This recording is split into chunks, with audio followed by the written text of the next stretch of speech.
Good morning, sports fans. You're listening to 96.9 FM WHYR LP, Baton Rouge Community Radio.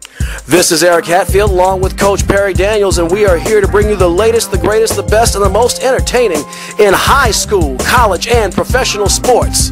You are listening to Louisiana All American Sports.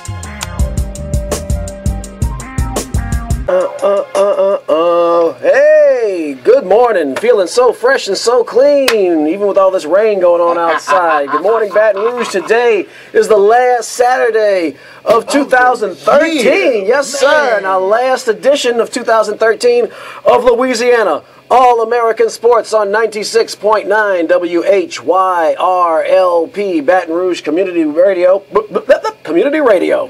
This is Eric Hatfield. I'm along with Coach Perry Daniels this morning. Yes, sir. Yes, sir. We're ready to talk some EBR tournament. You know, we've got the basketball tournament going on this weekend. Big time in Baton Rouge to see who's the best public school team in Baton Rouge. We're going to jump into some college, some pro. We've got a whole slate of stuff for you. We're going to start off with our special guest. We've got another radio personality, almost as good as us.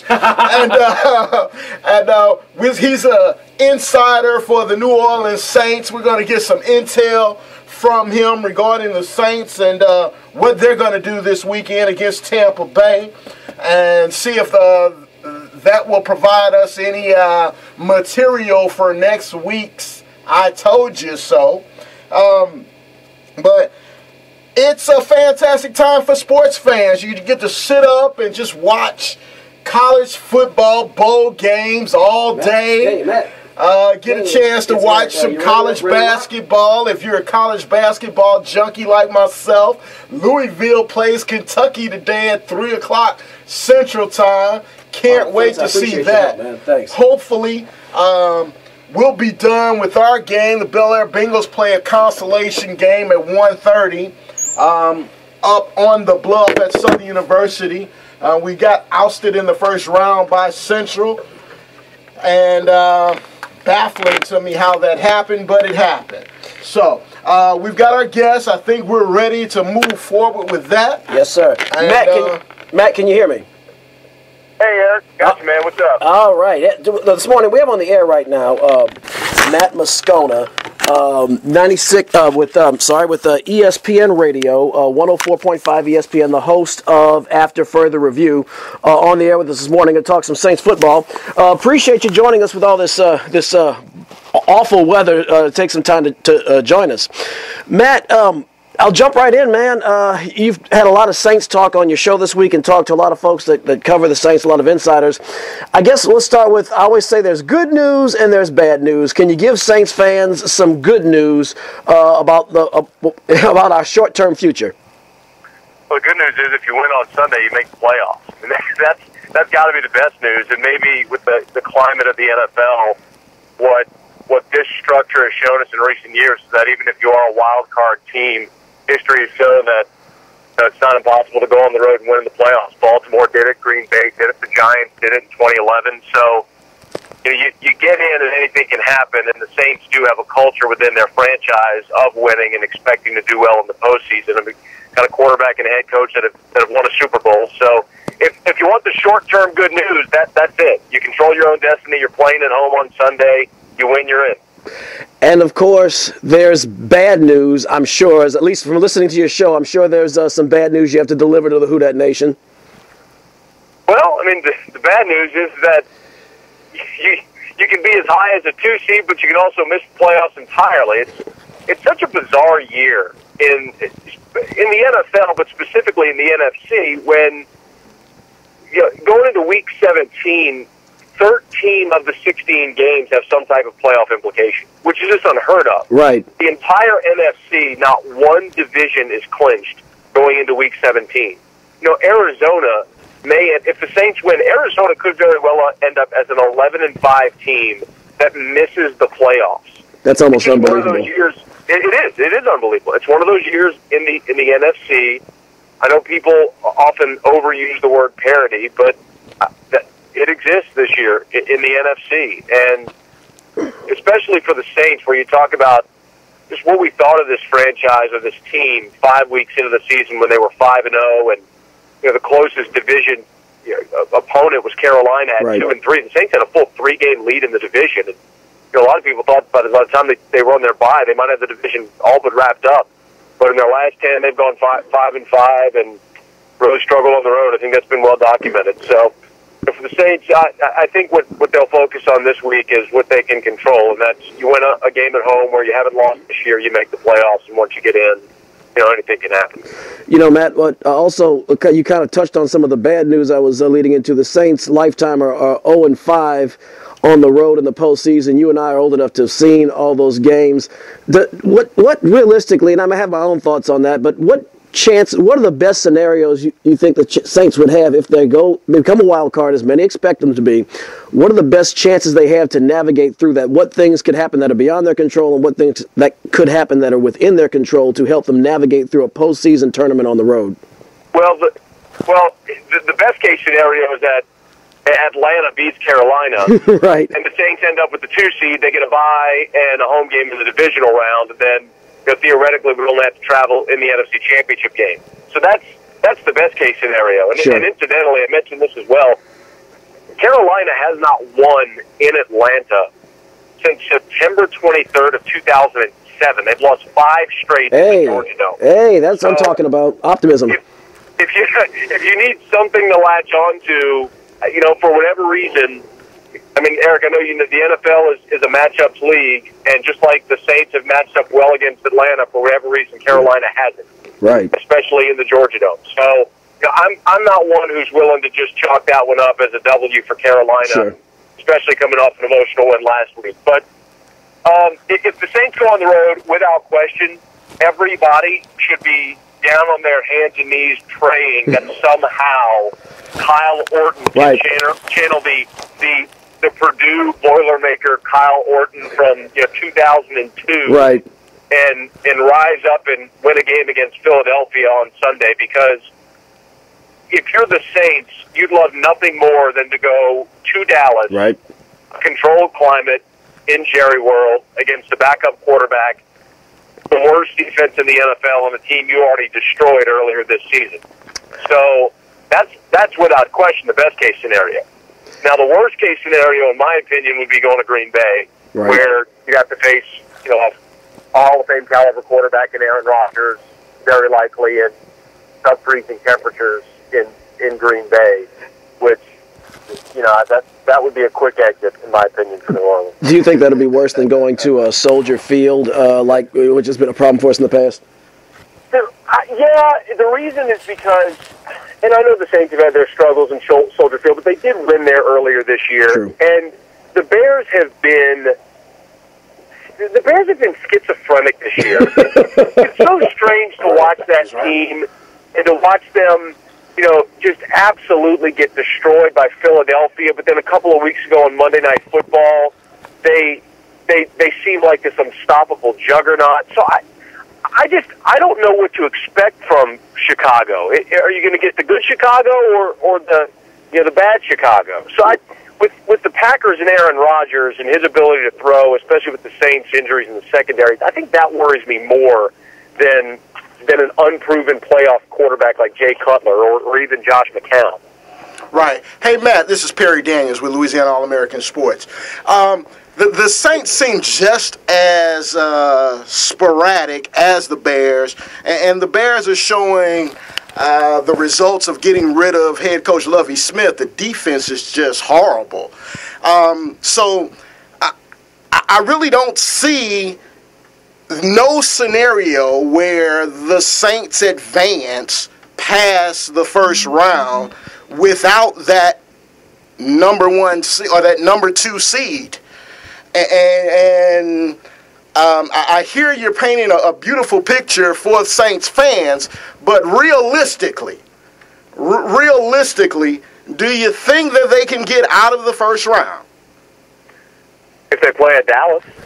Well, yeah, because they're just as horrible. I get that.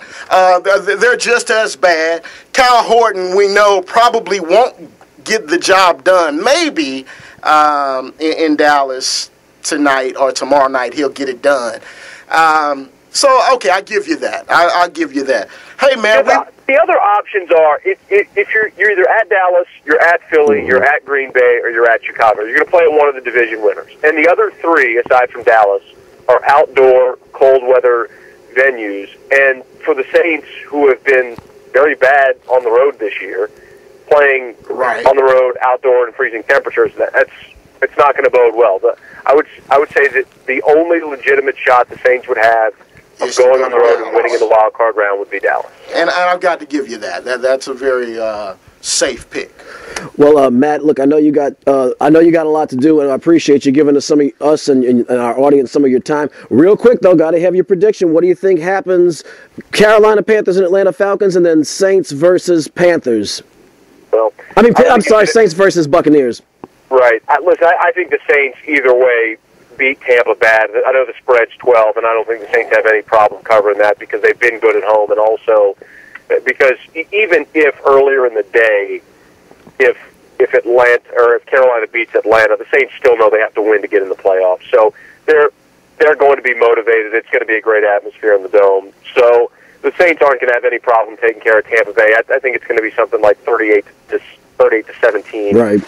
I do think it's going to be very one-sided against the Tampa team that's quit. Right. But the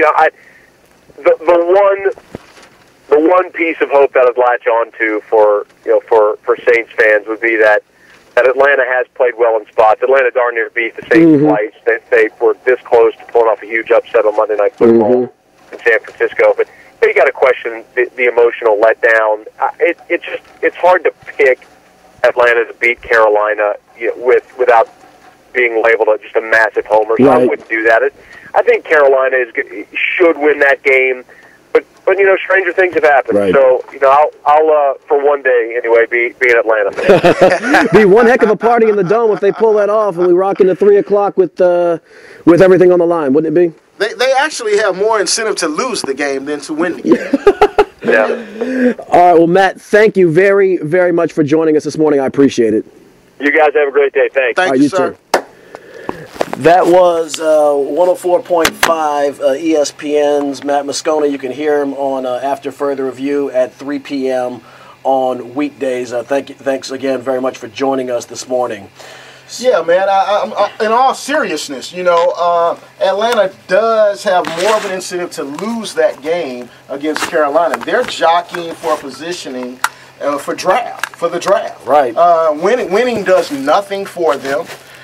So I know that they are extremely excited about Jadeveon Clowney, and I just don't see them come out playing inspired football. Now, the good thing is it is a division rivalry for them, and it's hard to lay down in a division rival game. Well, look at the Monday night game, and they look pretty motivated then. I mean, these are, Jadeveon Clowney doesn't do anything for Jonathan Babineau. It doesn't do anything for Blaine Grimes or any of the other guys. He might not be on the team anymore, but my point I'm trying to go with is it's not going to do anything for the guys on the other side of the ball or on the team right now. They don't care about the rookies coming in. They care about themselves, their jobs, and these are football players, professionals. They want to win. I tell you what, that head coach and that owner wants Jadeveon Clowney.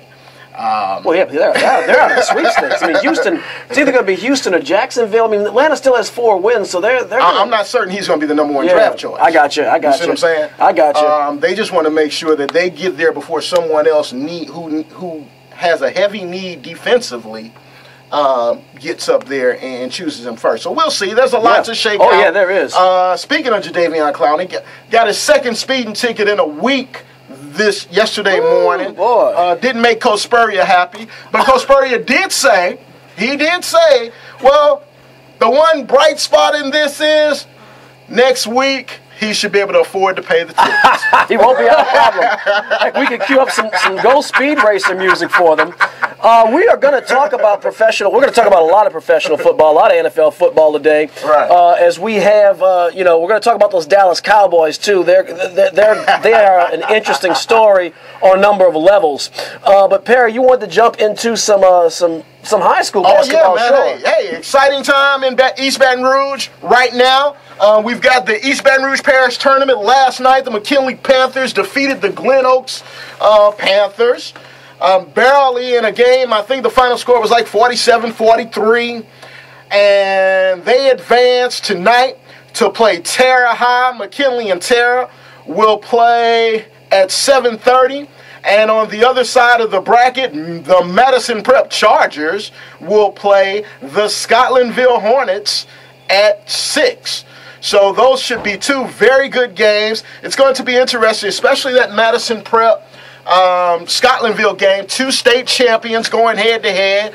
Madison Prep won the Class B state championship last year. We all know Scotlandville won the Class 5A state championship the last 2 years. So they're battling in the semifinals tonight at 6 o'clock in the F.G. Clark Activity Center. Madison got there by defeating Woodlawn last night. And Scotlandville got there by defeating... Who did Scotlandville play last night? Scotlandville beat Northeast. Yeah, they beat Northeast last night. So, should be some very interesting games this evening. Get there. If you like supporting high school basketball, check out some of the better teams in the Baton Rouge area. There were a lot of issues amongst coaches in Baton Rouge regarding whether or not Madison Prep or Southern Lab should be playing in this tournament. It has traditionally been for schools that belong to the East Baton Rouge Parish School Board. Neither one of those schools do. If Madison Prep comes out and wins this, I got a feeling you may see them for the last time in this tournament, especially with Lehigh re-emerging as a high school in the Baton Rouge area. I'm sure a lot of coaches will be looking to get Madison Prep out of this tournament if they should happen to win. Well, they got to want to get them out somehow. If you can't get them on the court, that's the other way to get it done. Right. Well, I think it's more than just the quality of their basketball team. Sure, I know there are a lot of sports politics going on. I mean, I'm not blind to that. I was just making a funny. Yeah. So, but hey, if they beat Scotlandville tonight, they deserve to win it. Absolutely. Absolutely. Scotlandville only has one loss. That was to the St. Augustine Purple Knights, who came up from New Orleans and beat them here in Baton Rouge. But other than that, man, they've been on a roll, 17-1. And when you look at them, they find ways to win and pull away at the end, but when you look at them, they're not as talented as they have been over the years.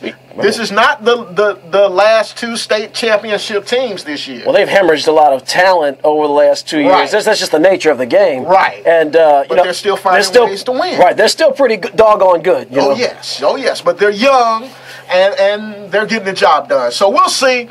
It'll be decided on the court. We're going to take about a 60-second intermission. We'll be right back. We're going to give you a quick give them a preview while I get ready for that. Sure. We're going to talk a lot of stuff. First of all, the focus today is going to be football. Before we go into that, we're going to talk a little bit of college basketball, a little bit of LSU basketball, because there's definitely some cause for optimism in Tigerland for once, and a lot of really good college basketball going on around the country with these super freshmen that we have at these schools. So we'll have some of that coming up. We're going to talk a little bit about LSU in the Outback Bowl, and we're going to talk a lot of NFL Saints. We're going to talk about the quagmire that's going on in Dallas once again, and a whole lot more in the sports world. You are listening to 96.9 FM WHYR LP Baton Rouge Community Radio. This is Louisiana All American Sports. We'll be back in about 60 seconds. And let's just go ahead and jump right into some college basketball. We have a bunch of activity going on right now in the world of college hoops. Naturally, we got to lead in by talking about our LSU Tigers. The Tigers are really off to a very, very good start. Now, they have not begun SEC play yet, but they are 8-2 to start the season, and their only losses on the year, they lost in the ESPN tip-off marathon to UMass. Massachusetts is a very good team, and they lost to number 21 Memphis in the Old Spice Classic in Orlando, Florida. But LSU has been playing some very, very good basketball, Perry. We'll get a little background music going here. Perry, I know you had a chance to check them out last week. What did you see? Hey, man, it was impressive. UAB, not quite SEC caliber opponent. However, it was good to see, Jarrell Martin, man. Oh, yeah. Jarrell Martin, 6'9", with a nice jump shot. Coach Johnny Jones is running several plays with Jarrell Martin as the first option in the plays. Those are good plays. Yeah. Having watched them in high school. It's going to be interesting. Sometimes I think they get a little stymied by the older guys, the two guards. All right, you got Johnny O'Brien the third. Although he's more of a forward than a guard. Then you have dishing out the ball. You have Stringer and Tim Quarterman's been kicking out a lot of assists this year. But I know who you're talking about. Stringer and Hickey. Yep, those Hickey. two. Thank you, Anthony Hickey. Yeah, those two. Good call. I think those two have to share the ball more. They're not, when they're in the game, they share the ball with each other. Great. But when it comes to getting the ball to Jordan Mickey or Jarrell Martin, they seem to be a little selfish. And as I'm sitting there watching wide open breaks, I'm watching them share the ball. But I'm noticing that Coach Johnny Jones is making sure that he plays those two guys together, and then he will allow the younger guys to play together. It's a smart coach. Yeah. And that way there's no lull in their offense. There's another kid, I want to say Malik Morgan, number 24. He's doing a great job of handling the ball for the Tigers. So it's going to be interesting to see, man. The SEC is so tough in basketball. They're on a good side. We'll see how Kentucky looks today against a very formidable opponent, the defending national champions, Louisville. Mm-hmm. So we'll have a chance to see how they're progressing. South Carolina, I got a chance to watch them in the Maui Classic. They didn't look very impressive to me. So Florida's always good. Billy the Kid's going to have them ready to play. Coach Billy Donovan's always going to have them ready to play. Alabama, Auburn, the guys on the SEC West, I'm not exactly sure. We know Missouri started off red hot. Right. They've fallen off lately, but I don't think you're done with the Tigers. You're going to see more from Missouri. They're going to have a deep run, I think, in the SEC tournament, if not win it all. So Texas A&M's the other wild card in the West. And LSU can compete against them. Yeah, I mean, you never know which Texas A&M you're going to get. Sometimes they're up and down. A couple of numbers. I do want to talk about that Louisville-Kentucky game. That's going to be good. A couple of numbers of interesting statistics jump off the page because you mentioned ball movement being kind of a challenge for them, and you can see that sometimes when Stringer is on the court and with Anthony Hickey's on the court. It seems like they move the ball. They move the ball when they want to move it, but there are 4 players on LSU's roster that have 20 or more assists this year. Remember, LSU's only played 10 games this season, and some of those, they worked a lot of the other players in against the inferior opponents. But, Johnny O'Brien III, who's a big forward, 20 assists this year. Andre Stringer has 30. Anthony Hickey, 37. He's the main ball mover, main cog in that machine. Tim Quarterman has 24 assists. He's only started 3 games this year. So they have some ball movers, but Johnny Jones, I guess, is doing probably a pretty good job, I would think, of getting those guys to move the ball around and move it in strategic manners, would you say? Yeah. Well, I'm thinking that sometimes numbers can be misleading because when you sit there in the Maravich Assembly Center, right, it's like, wow, why didn't he make that pass? Right. You're right. And, numbers don't lie, but your eyes tell the truth more. Right. Who you going to believe, me or your lying eyes? But I understand the nature of those two, Stringer and Hickey. I understand what's going on. You got these new guys that are unproven in the SEC. You don't just turn the reins over to them. Right.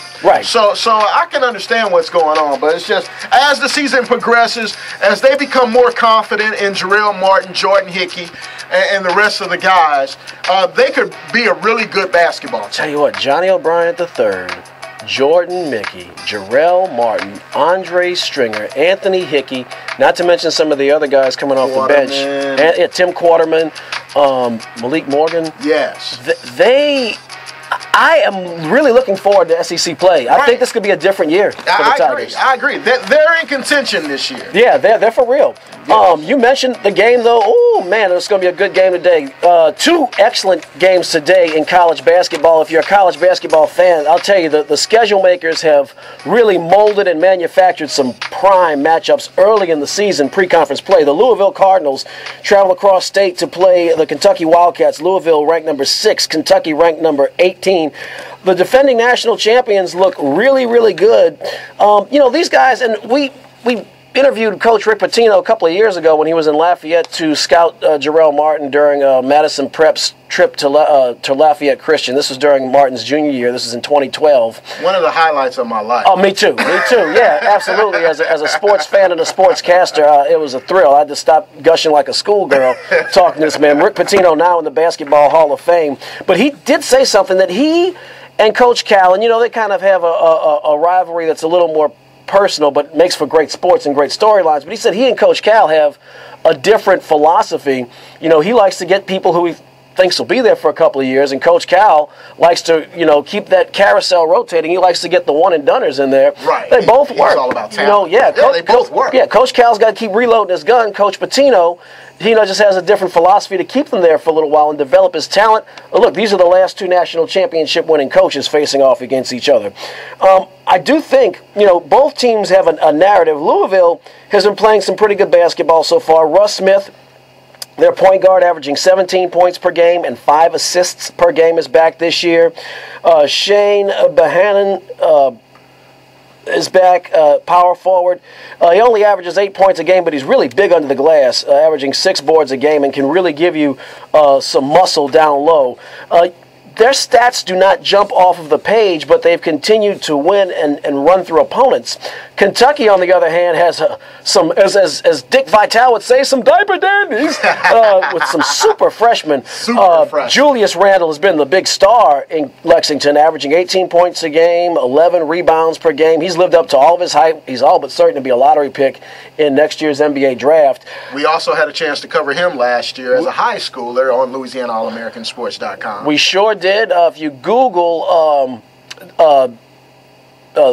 Duncanville Hoops Festival, right, Louisiana All American Sports, you'll find that on YouTube, some Julius Randle action. He was something else in high school. He's lived up to his hype.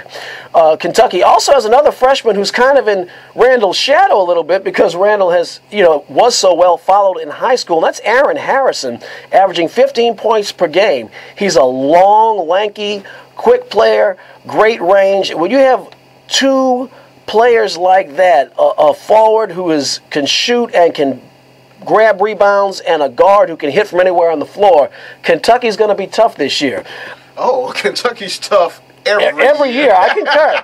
I think they're going to have some growing pains. Here's an interesting thing. Kentucky's played 3 ranked opponents, and they've lost all of those games this year. Louisville has 1 ranked opponent on their schedule. They've also lost. These teams are combined 0-4 against ranked opponents. So I guess the good news for both of these teams is something's got to give. The bad news is something's got to give. One of them's going to walk out there continuing to be winless. I'm going to go on record today, even though they're on the road, even though they don't have the star power Kentucky has, I'm going to go with the defending champions based on the experience and the consistency they've shown this year, especially with their ball movement. We had talked about that earlier. Kentucky does not move the ball well. They create some shots. They get in isolation and shoot. They grab rebounds and put back. But I have not seen the Wildcats move the ball well this year. Louisville's moved the ball exceptionally well, and I think that's going to be the difference in this game today. Just my opinion. And you know what, Eric? Kentucky, we're witnessing the beauty of Coach Calipari's system. And one of the things that he does is he allows these kids to play the way that they are used to playing. And these kids have played a lot of AAU basketball, a lot of USA amateur basketball, representing the United States on the World Games. So in those situations, you play a lot of isolation 5-out basketball. Sure. And that's what Calipari allows them to come in and do. Now, as the season goes along, he'll gradually start working in his system. So by the time NCAA tournament comes, you won't see as many isolation plays by the University of Kentucky. Right now, he's relying strictly on athleticism. That's all he needs to do this early in the year. Right. Well, until you play Louisville. Yeah. Got that right. That's when the big boys will show up and show out. Yeah, you're going to need more than just athleticism against Louisville because they can match your athleticism. That's why he wanted Jarrell Martin so bad. Can't say I blame him. Because he looks for guys that are great athletes. And to play in Coach Pitino's system, you have to be extremely athletic because they are going to run some more. You think? And defensively, I read a quote in his book where he talks about... This is Coach Pitino. Coach Pitino, yes, where he talks about how other high school coaches come watch them practice, go home, and try to implement what it is that Louisville does, and then they call him back a month or 2 or 3 months later saying, I just can't get my guys to do it. Because you don't have college players, Mr. High School Coach. But no, that's not what Pitino says, though. Oh, okay. Yeah. Educate me. See, he says this.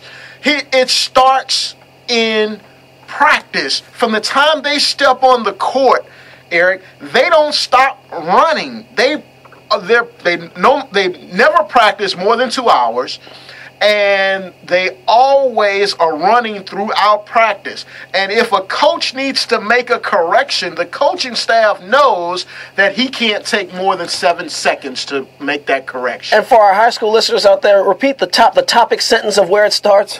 It starts in practice. Hope you kids are listening. It starts in practice. So and makes all the difference because they do that every practice.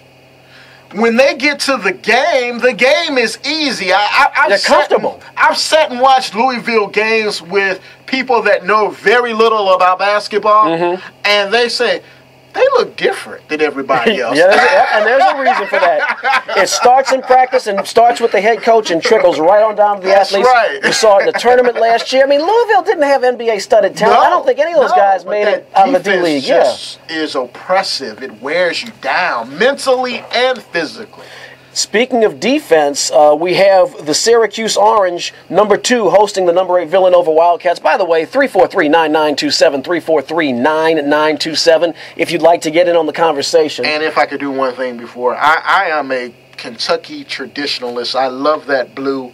Hey, it's the same blue that the McKinley Panthers wear. However, Rick Pitino trumps Kentucky today. Absolutely. And Louisville comes out with that victory. Let's go ahead. All right. So we have the Orange hosting the Wildcats. Last year, these are former Big East rivals. Of course, Syracuse headed for greener pastures in the ACC this year. Villanova still behind in the Big East.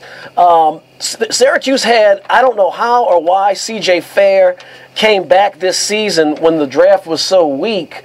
And next year you're going to have a very strong draft, but I'm sure that Jim Boeheim is tap dancing that C.J. Fair did come back. His senior forward is having another exceptional year, 18 points a game, 5 rebounds a game. And also sophomore forward Jeremy Grant, his running mate, seems to be developing also well, 13 points and 6 rebounds a game. Syracuse looks really, really good this year. Villanova, though, was kind of under the radar, mostly unranked last year, kind of quiet, but they're off to an 11-0 start, including knocking off then-ranked number 2 Kansas. They have a little senior leadership too. James Bell, who's their shooting guard, 15 points, 7 rebounds a game.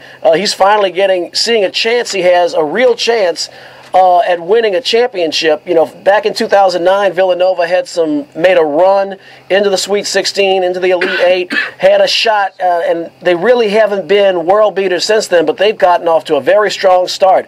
Their big test today, though, is going to be at Syracuse. It is really hard to play in the Carrier Dome, and then with Syracuse's 2-3 zone, they tend to smother teams that play powerful basketball.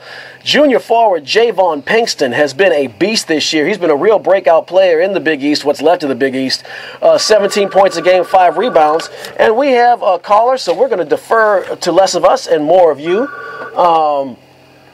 in a moment. But I'm going to go on record before we come back and say that I'm going to pick up, and I'm going to pick the Syracuse Orange in that game, but I think it's going to be a very good basketball game this afternoon. And we have a caller on the air. We have Shanta, I'm sorry. Shanta, you are live on Louisiana All American Sports. Go ahead. Hi. I just wanted to call and tell you all that I feel you're doing a really great job. And also I wanted to make a comment about basketball and football. I enjoy watching Louisville, and it's very exciting to watch them throughout the game because they're so active and energizing throughout the entire game, as you just said.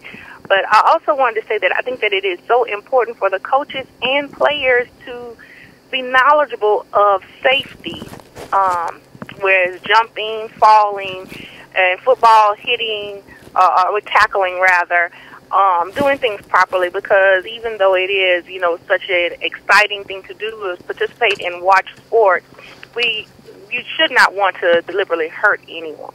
Shanta, I agree very much, and thank you for the call, and I appreciate so much you listening. Hey, Shanta, before you go. I lost. We left. Okay. Sorry about that, Shanta. My bad. That's okay. She just sounded extremely familiar. Okay. Well, all right. Great comments.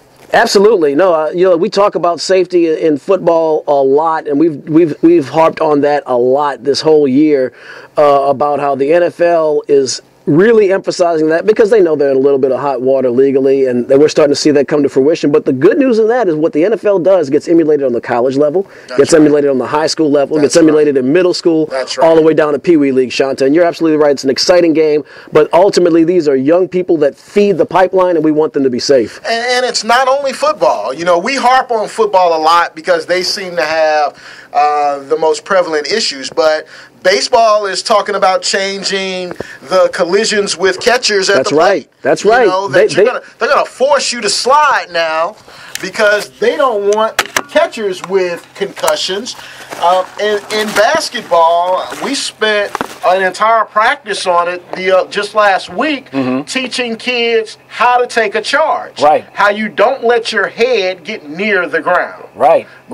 Safety first, and you got to protect your noggin. Right. It starts with the gray matter. Right. So, excellent call, excellent comment, and Shanta, thank you so much for listening. We appreciate it. We would not be here without you and others like you. That is going to wrap up our college basketball. I picked Syracuse in that game I was talking about. I know you were talking to Shanta on the phone, but I said that Javon Pinkston, with the power game he plays, and James Bell, I think they're going to get bottled up in the Carrier Dome by that 2-3 zone of Syracuse. I'm picking number 2 Syracuse in this game. Do you have a pick on that one? Yeah, not being very familiar with this year's version of either one of these teams, I'm a Boeheim fan, and I just think that Boeheim, however you pronounce it, depending on what region of the country you're from, but I think that he does a fantastic job, and that is another team, Eric, that plays a different style of defense than everyone else, but does it very effectively. They do. They're smothering. They're smothering in that 2-3 zone, and that's one of the things that high school coaches would love to emulate, but we just can't seem to get our kids to do it. It's tough. It's for high basketball IQs and high energy guys. Well, Perry, we'll see whether we're right or wrong on that. You had Louisville earlier, right? I had Louisville. Okay. Oh, yes. So we'll see next week on Who Can Say I Told You So. But as we always do around this time, we're going to see where we can say I told you so and you can say I told you so. And if you want to get on the action, 343-9927, 343-9927. Don't let Shanta be the only one. Don't let her get all the action. Give us a call. We'd love to talk to you. And here goes this week's I Told You So. I Told You So.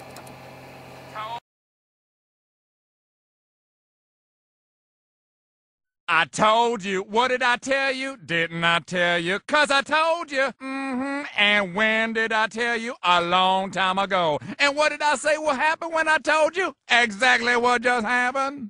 Right. Right. They're giving UL Lafayette 2.5 points. Okay.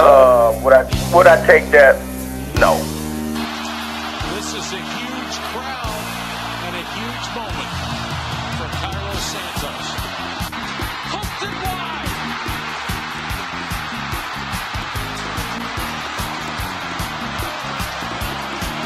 And the raging Cajuns have hung on by the skin of their teeth. Our next game here is we have the Pelicans in Portland. The line is 9. They're giving the Pelicans 9. 9 times. 9 times. That is a super teaser. The Pelicans won't come nowhere close to 9 points with the number 2 team in the league. It just won't happen. I'm going to disagree with you there, but go ahead. Well, that's okay. I can handle that. All right, you just keep listening after you get off the air, and I'm going to tell you why. All right, man, let me tell you why. I think that he's wrong on the Portland game. Give me some cause for optimism. I'd love to hear it, Perry. See, because the Pelicans coach, right, Monty Williams, has, not to be confused with Montel Williams, though they look a lot alike, has said that Aldridge, the power forward for the Trailblazers, is the best power forward in the NBA. And what that has done in the past, that has challenged the Pelicans' young power forward, Mr. Anthony Davis, Mr. Unibrow, right? I'm following you here now. To play a fantastic game every time he plays against Aldridge. That's his rival. If they don't come out victorious against Portland, I think it'll be a very, very close game.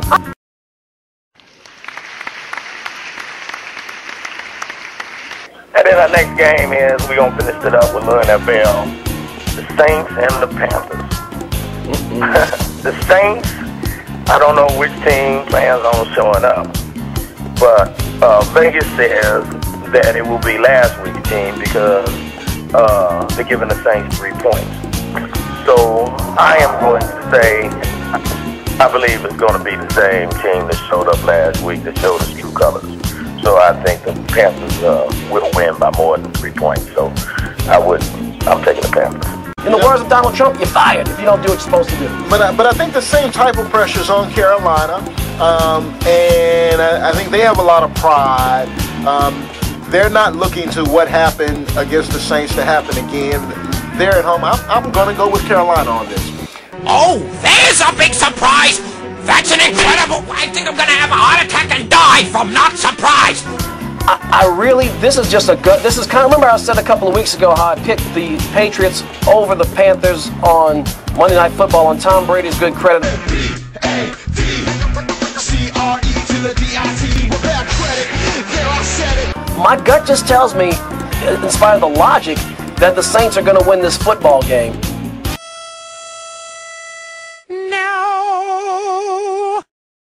In the NBA, coming up tonight, we have the Denver Nuggets going to play the LA Clippers. The Clippers are on fire. They've won, as of yesterday, they have won 6 of their last 8. I'm not Ty Lawson, averaging 18 points a game, 8 points per game at point guard. He was hampered by the flu this week, so whether or not he plays, I don't think traveling to LA is going to help their cause any. So I think in that game, I think CP3, who right now is having another career year, 20 points a game, 11 assists a game, 5 rebounds a game, and 2 steals per game, I think the Clippers are going to win that game in the Staples Center.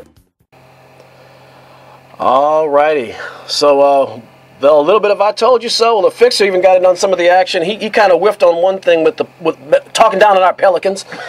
Did the Clippers win the game in the... The Clippers lost on Christmas night. That game was the game they had against the Denver Nuggets on, I believe it was last Saturday. That was the day of we did the show, and they hammered Denver pretty well that night. But there was some controversy in that one. Blake Griffin got tossed.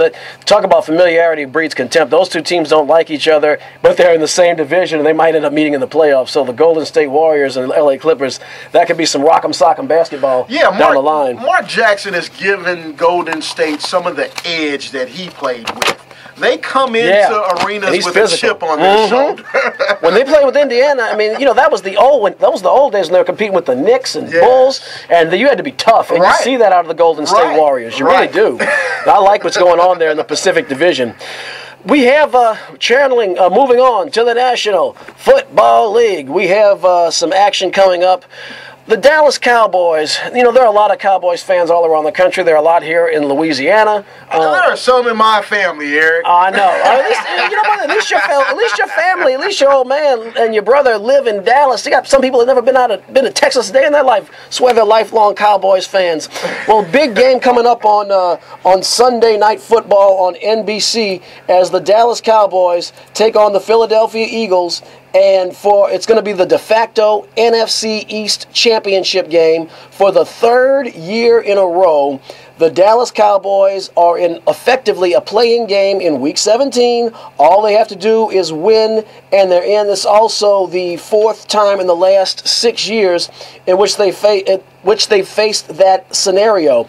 So we have them traveling to play Philadelphia. Cowboys have a real problem on their hands, Perry. They do not have Tony Romo. He is out for the season with a herniated disc in his back. I'm not certain that that's a real problem, though, Eric. Ooh. And you're teasing out, you're jumping ahead for our audience as we will have a little special on the Dallas Cowboys in this unique predicament. But, Kyle Orton comes in. What Kyle Orton can do, he manages a game well. He doesn't make mistakes. He started in the league for a very long time. The problem is, as Matt Moscona was talking about at the top of the hour, the Dallas Cowboys defense is just awful. Frankly, Perry, for all the heartache and heartburn that Tony Romo has caused at times, they're 9-6, and I think they're like 4-11 if they don't have Tony Romo. Tony Romo, I think, is a gunslinger who makes these big plays. The Cowboys have no talent on the offensive line. They have, after DeMarco Murray, they have no secondary running back, and they have Jason Witten and Des Bryant, who are supremely talented, but they have no receiving depth beyond that, nothing in the slot. The defense can't stop the run any sooner than stopping the runny nose. I think they're going to see how much they miss Tony Romo on Sunday. That's my opinion. I agree with you if the alternative is Kyle Horton. Mm-hmm. But that's not necessarily the alternative if Tony Romo isn't there, So I see where you're going. You see what I'm saying? If Tony Romo's not in Dallas, and they have a quality quarterback. Now, I'm not trying to say that Kyle Horton is the answer. And I love Tony Romo's mechanics. He puts the ball right in the brass basket, just sometimes it's to the people in the other colored jerseys. When he's slinging it right, he's slinging it right. But it can be, in those close games, it can be feast or famine. But I like the Philadelphia Eagles in this game. LaShawn McCoy is he's averaging 5 yards a carry, if I remember correctly. Nick Foles is feeling his rhythm. Chip Kelly's got those guys comfortably. And something tells me, man, this might be the fixer. He's a big Cowboy fan. All right, let's get the fixer on. More of you, less of us. But I like the Philadelphia Eagles in that game.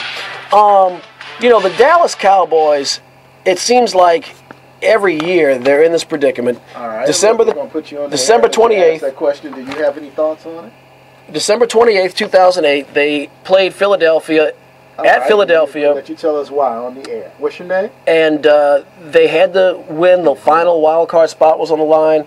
They got blown to smithereens.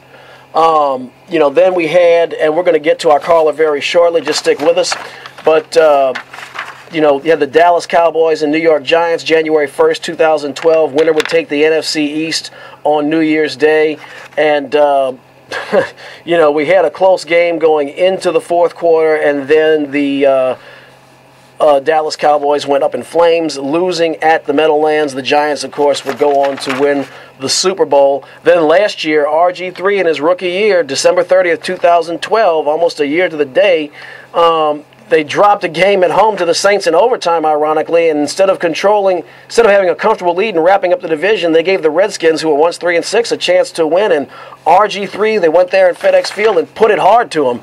So, the Cowboys have a lot at stake here. We have a caller on the line. What's the name that we have? Ken. Okay, so we're going to go to Ken in just a moment. Ken, good morning. You're on the air with Eric Hatfield and Coach Perry Daniels on Louisiana All American Sports. Can you hear us? Yes, sir. All righty, go right ahead, Ken. Yeah, I was wondering your opinion on the last AFC spot, and I think the Miami Dolphins are going to get it because I think they play the Jets, and I think they had the easiest way to get in. That is an excellent question, Ken, and we thank you for the phone call. Tell me this, though, Ken. What makes you think it's going to be Miami? I mean, because they've been playing really well, and they played. I think they played the Jets, and the Jets aren't really doing too good right now. Okay. And I think they just have an easy way in. You know what? I tell you what, Miami has been impressive this year, and we're gonna. I think Miami can get in, man. They've played very good football this year, and if not this year, Eric, they're right on the cusp of breaking through that division. You know, Ken, that's an excellent question, and I really thank you for that because we could actually go on for a while on that because the AFC, you have 4 teams racing for that final wild card spot, the Dolphins, the Ravens, the Chargers, and the Pittsburgh Steelers. None of those teams control their own fate. Every team has to win and then get some help in one way or another in order to make it. We have to move along for time, but I'll say that Miami probably is sitting prettiest, but even they're going to need some help. They cannot end up in, they need a 3-way tie. They need the Ravens, they need to win and either have the Ravens lose and the Chargers lose, or well, no, that's what they have to have happen, actually. They cannot be in a tie with Baltimore. They lost to them early in the year. They can't be in a tie with, they could be in a tie with San Diego. I think is going to get that spot. What has to happen for that, though, Perry, it's complicated. You have to. San Diego needs to win, Miami needs to win, and Baltimore needs to win. They need to have a 3-way tie for the Chargers to get in the playoffs. That it could happen. It certainly could. But I think the Jets are going to be motivated. They're playing excellent defense. They love their coach. They're going to be motivated. Miami just laid a big, putrid, stinking egg last week. They have been playing good football, but the Miami Dolphins, they just got. I don't know what team that was that showed up last week, but they need to play a lot better than that if they want to move on to the playoffs. We were talking about the Dallas Cowboys tradition. Thank you for the call, Ken. We were talking about the annual tradition in Dallas of the Cowboys. What for you sports fans out there, some of you that listen to watch CBS, especially if you watch March Madness, or certainly if you watch golf, and I enjoy a little golf every now and then, you're probably familiar with this promotion that CBS tends to run every spring. Check. Tiger is playing at a level unknown to mere mortals. Now he is primed to take home his 5th green jacket and begin his quest for the perfect season at the year's first major. A tradition unlike any other, the Masters on. So that's the tradition unlike any others, the Masters, only on CBS. Well, the Dallas Cowboys are kind of lining up a tradition. I mentioned the 3 times in the last, since 2008, where they went in the final week of the season with a chance to win and didn't quite get it done. Let's look at the Dallas Cowboys annual tradition. And so the winner of this game takes the 2nd wild card spot in the NFC. Brown bouncing around, and it is picked up by Pac-Man at the 20, and running to the 25, and cutting back to the 30, and is finally having the football come loose, but there's 5 seconds left. Eagles say they have it. 5 seconds left, and let's see. The Eagles have the football. It's recovered by Omar Gaither. Here we go. Got 3 receivers, 8:01 remaining in the 3rd quarter. Back goes Romo again. He's looking, he's running, he's hit, he fumbles again, and it's recovered again, this time by Trevor Lawrence. 7, 6, 5, 4, 3, 2, 1. Let's go to Minnesota. And the Eagles have defeated the Dallas Cowboys 44-6. They are heading to the playoffs. New York Giants football is on the air from high atop MetLife Stadium in East Rutherford, New Jersey. The NFC East Championship at stake tonight as the New York Football Giants and the Dallas Cowboys square off. Takes the snap, they roll him left, he throws it left. Cruz has got it, down the left sideline he goes, across midfield to the 40, to the 30, to the 20, to the 10, to the 5, touchdown Victor Cruz! 74 yards, and he's done it again. At the throw under pressure, avoids the Tuck sack. Rolls right now, sacked by Tuck, fumbles the football. And the Giants have it, and that's your ball game. The New York Giants are the NFC East champions and will host the Atlanta. So does he get in with possession? Yeah. He's good. Yeah. So the ball came loose, but after he was in. And that yard, before the ball comes loose, which results in a touchdown, which results in a 7th straight victory, which results in Washington's first postseason home game since '99, is the 200th yard of Morris's night. Remember, you don't... This is classic Romo. This is unbelievable. Tony Romo starts the game off 2 for 5 with 2 interceptions in the biggest game of the year to go to the playoffs. I mean, Tony Romo, come on. And then at the end of the game. For the first time since 1999, the Redskins are NFC East champions. Woo! Did it, baby. Going to the playoffs. Let's get it going. Keep it going. A tradition unlike any other.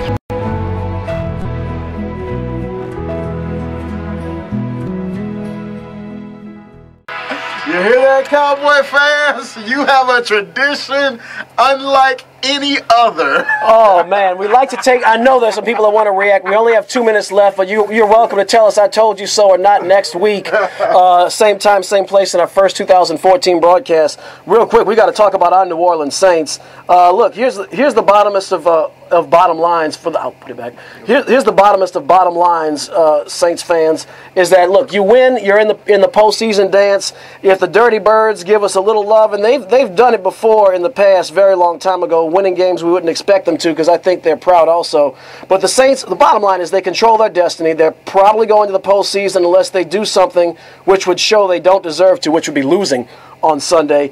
And you still have Drew Brees and Sean Payton at the helm. You never know what can happen. So, I mean, I think Saints fans, we just need to keep the hope and keep the faith. Perry, any comments on our Saints as they head into potentially the Oh, no, not him today. Perry, any comments? Yeah. Well, I've kind of given up on them after they lost to the Rams, man. They show their true colors to me. The best they can do is prolong the season by beating Tampa Bay, which they should do. But it's just a matter of time before they're going fishing. Coming up in just 1 minute on 96.9 FM, WHYR Baton Rouge Community Radio, Noel Jackson. Music Satisfaction. Coming up. So we got about 1 minute left. Don't forget our LSU Tigers are traveling to Tampa, Florida to face the Iowa Hawkeyes in the Outback Bowl. Iowa doesn't have a lot of gaudy numbers, but they do have a very tough defense. Should be a good test for Anthony Jennings as he gets ready to compete for next season. So that's about... We're going to have to get out of here, Eric. Hey, last show of the year. Next year we'll have some new skits for you. Tune in starting next week. Thank you to our callers. ADT, JNS, love you. And as we always say around this time, have a good afternoon.